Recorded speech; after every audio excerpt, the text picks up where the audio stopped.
Now, what I want us to do is do a bit of a little verb review, because verbs, as you guys know, that's like 90% of what it takes to learn Greek outside of vocabulary. If you can understand the verb system, man, you got it down, right?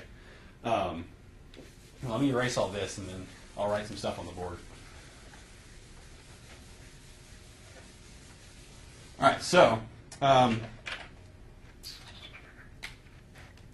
we're going to do, I'm going to do it like this. I'm going to do a singular and a plural column right there. And then 1, 2, 3, 1, 2, 3. So singular, plural, first person, second person, third person, right? First person, second person, third person.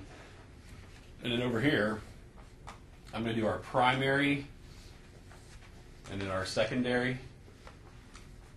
So we're going to do our suffixes here. Now, remember the difference here, when you look at the Greek verb system, you can break the whole thing down into two subcategories. You can break it down into the primary tenses, which orient themselves towards the present tense and the what? The future, right? Yeah. Oh, yes. Okay, so primary either goes with the present tense or the future tense. And the secondary, do you guys remember what we also called the secondary tenses? We called them the historical tenses, which makes sense because they orient themselves towards the past. Okay, so you can break it down into these two categories. Now, one little caveat here. I should have backed up and done something different, but that's okay. We're going to charge on through and then reverse it. I apologize. But all these are going to be in the active voice. Okay? Because for you guys who took 101 recently, we never got past the active voice. So that's all you guys know. All right. I'm going to give you a hint on this first one, and you guys have to regurgitate to me what the rest of the paradigm is. So this one, going down this column, goes O, ace, a, min, te, usi, with or without the movable nu. So let's do a little bit of review on that. Let's all say these together. All right? O, ace, a, min, te, usi. O, ace, a, min, te, usi. Can you translate these for me? This is I, you, he, we, you, they. That's y'all, yeah. So this could be a he, she, or an it, right? Depending on the gender. But generally speaking, that's how you translate these. And remember, I put the dash here because these are all suffixes.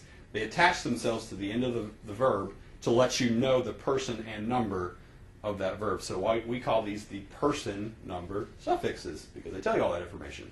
Genius. All right. Now, can you remember what the secondary endings were to distinguish between present tense and past? New. Sigma. None. But it also has sometimes a what? The movable nu. New, sigma, none. Min. Te. New or son. You guys are incredible. You see how this is like, you've kind of like got this now? Like all this repetition, it's like, okay, we know what's happening. So how do you translate this? I, you, he, we, you, they. Well, that's I, and that's I. Well, what's the difference? The tense. The tense, when it's happening, right? This is happening in present time, or possibly the future, and this is happening somehow in the past. Okay? So those are basically the two ways we break that down in the active voice.